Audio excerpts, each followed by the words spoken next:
Eto pa mga bossing ko, ang isa sa mga pinakamaganda na dapat ay meron po tayo mga bossing. Eto pa mga bossing ko, ang ating pong asin na nagtataboy ng mga kamalasan, humatak ng swerte lalo na sa pera. Tapos eto naman po mga bossing ko, ang 10 piso natin. Pinili ko po ito dahil mix na po mga bossing ko ang gold at saka silver. Ngayon po mga bossing, kasi ang gold ay nag-a-attract ng kasaganahan, ang silver ay nagtataboy ng kamalasan. Hugasan muna natin mga bossing ko ang barya dahil kung sino-sino na po ang humawak ng mga barya mga bossing. Dahil baka may kumapit na dito na kamalasan. Kaya kailangan hugasan muna natin mga bossing at ibilad sa sinag ng araw. Kapag po ito ay naibilad nyo na mga bossing ko, isisiksik nyo lang siyang ganyan mga bossing ko sa asin po natin. Ang asin mga bossing ko ay mabisang pang cleansing ng kapaligiran mga bossing. At ito namang ating barya ay para mabilis gumulong ang magandang kapalaran. Tingnan nyo po mga bossing ko, ang aking asin, kahit asin po yan, nilalanggam po yan na itim mga bossing. Yan po ay isa sa mga sign na may mga blessing na darating, swerte mga bossing ko na may darating. Ngayon pa mga bossing, mag-wish ka po, marap ka sa gawing silangan. Sabi nyo po sa pamamagitan ng pampaswerteng ito ay magtutuloy-tuloy ang pasok ng swerte at hindi na ako lagi mamumblema tungkol sa usapin ng pera. Bukod sa aking sipag at tiyaga na numero 1 at pananalig sa mahal na Panginoon, ay sasabayan ko ng ganito mga pamamaraan ng mga pampaswerte para wala na akong pagkukulang pa, lahat ay nagawa ko na at ako ay magiging matagumpay. Magkakaroon ako ng negosyo na dito na ako yayaman. Ganon din magkakaroon ako ng malaking bahay.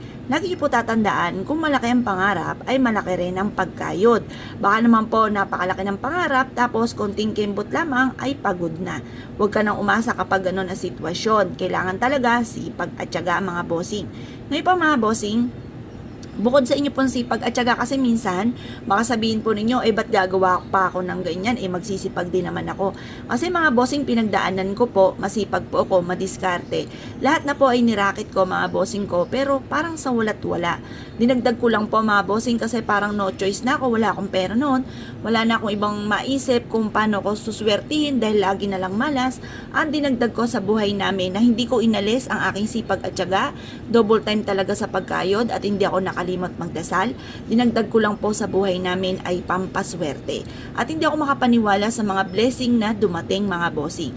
Nag-focus lang ako ng panalangin, naglalaan ako ng mga ilang minuto ng pagwiwish sa mahal na Beren, mahal na santo ninyo, halos lahat po'y tinatawag ko na yung santo sa araw-araw mga bossing. At kapag hindi ako nagdadasal, parang feeling ko ay kulang ang aking araw.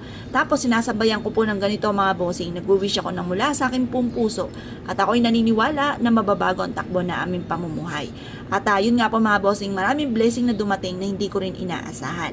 Kaya ang hangarin ko ay ganun din po kayo. Ang mga tao mahilig sa mga pampaswerte ay masigit na nagiging positibo. Dahil kaya kagagawa, dahil alam mo at ikaw ay naniniwala na mababago ang takbo ng inyong pamumuhay. Naniniwala ka na ikay suswerte at hindi ka malas. Ngayon pa mga bossing, kung kayo pinaniniwala, subukan nyo na po ito. Mag-wish ka na ng todo-todo. Kapag natunaw ang asin, marami na yan nahigop na negatibong enerhiya. Tiyaga-tiyaga ka lang kasi almost a month mga bossing ko nang ako po ay nagawa ng ganito, lagi natutunaw ang asin mga bossing. At pagkatapos mga bossing ko, pinagtiyagaan ko lang. Kaya ang mga ginamit ko, yung mga local na asin lamang. Sa bangketa ko nabibili yung mga takal-takal sa kariton. Doon ko lamang po binibili ang aking mga asin. Hindi ako gumagamit ng mga mamahali, ng mga iodized, hindi po. Yung ganito lang mga bossing ko ang aking ginagamit. Ngayon po mga bossing, mag-wish na kayo, tapos pagtiyagaan nyo lang kapag natunaw, paltan nyo lang. Pero pag hindi natunaw, okay po yan. Pugasan nyo lang po ang barya, tapos mag-wish ka po muli, paltan nyo lamang kapag natunaw mga bossing ko ha. Ngayon po mga bossing, kung kayo pinaniwala at naisyo po itong gawin, asya mga bossing, good luck po sa inyo po lahat.